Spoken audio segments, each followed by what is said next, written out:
Senator Lindsey Graham. Senator, before we talk about Pennsylvania, big story there, let's talk about this. Rolling Stone magazine had this headline. It just blew me away when I read it. The Buffalo shooter, I'm quoting them, the Buffalo shooter isn't a lone wolf. He's a mainstream Republican.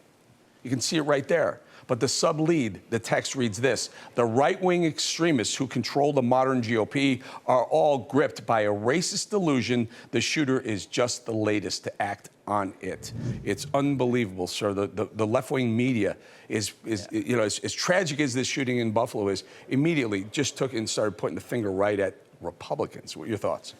Well, here's what I can say. Nobody on the right accused the man who tried to kill Scalise and shot Republicans at the baseball practice of representing the Democratic Party. We're better than that. Nobody accused the person who was a Bernie supporter who attacked Republican congressmen at the baseball game of representing the mainstream of the Democratic Party. I find that headline offensive. This is why I don't read Rolling Stone. Yeah, I stopped reading Rolling. As a huge music fan, when they started going more politics than music, I did the same, sir. So Karine Jean-Pierre is the new press secretary, or the new spokesperson for the president. She has quite a past. She has quite a history of pointing a finger and calling Trump supporters racist, Fox News reporters racist. Take a listen to this. Yeah. We have to be 100% clear here. Donald Trump is the most outwardly racist president that we have seen in generations. And look, the president has the temperament of a toddler and the mind of a white supremacist. And I say that because he knows exactly what he's doing. He knows that he's dividing the country. He knows that he's emboldening racists and bigots. That is Donald Trump's way. Everything that is key, everything that is major, everything that is big that he does has this awful racist element to it. This is the person who's going to be delivering the message for the president of the United States, also paid for by the taxpayer. Well, this is why we're going to kick their ass in November. When President Trump was president of the United States, African-American and Hispanic families did better economically than any time in history. Women were doing better than any time in history. President Trump's policies of securing the border, standing behind the cops, really benefited minority families more than anybody else. The economy that he created by cutting taxes and creating energy independence helped every level of American society. Why are they calling us racist? Because they got nothing else to say about their own policies. When's the last time you heard a Democrat talk about how our policies have helped the average American? They've got nothing left in the tank. They're running a demagoguery campaign trying to tar and feather us because their policies are blowing up in the face of the American people. Inflation, you got to take a mortgage out to put gas in your car. The border is wide open, and this defund the police was a disaster. So people like her really don't have anything else to say because they don't know what they're doing. Yeah, Senator, let's talk a little bit about the people who are delivering their ballots today in Pennsylvania, especially that Senate race. I mean, the balance of power may lie in who wins the GOP primary today. It's amazing, sir. Who do you think should win? Who do you want to serve next to? Who has the best chance of becoming the next Republican senator from the state of Pennsylvania?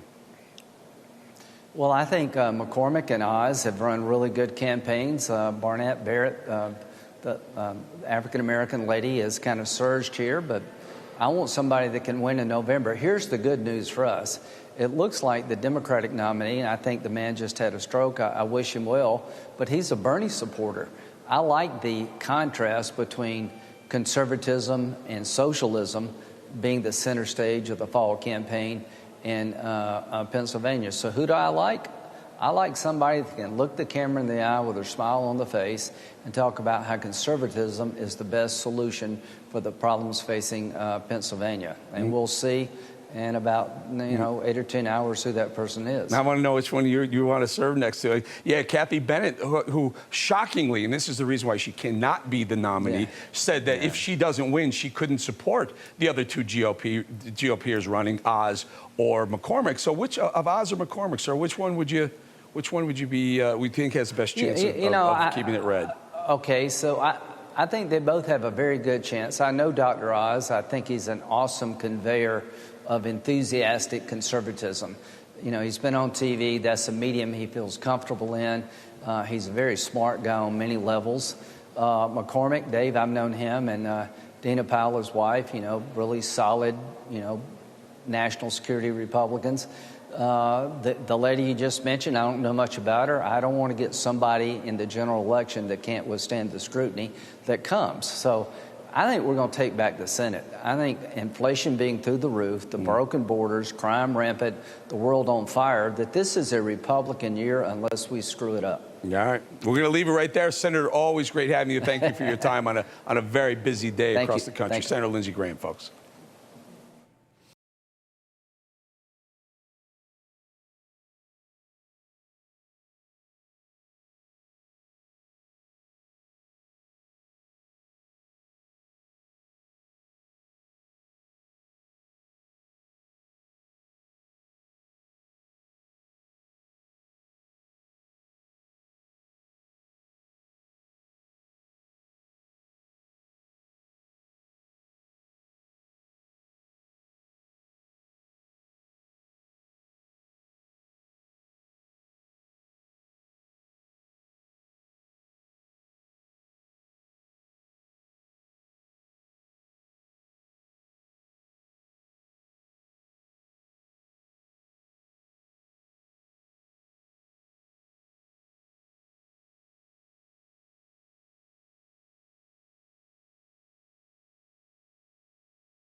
You join me. But now let's bring in South Carolina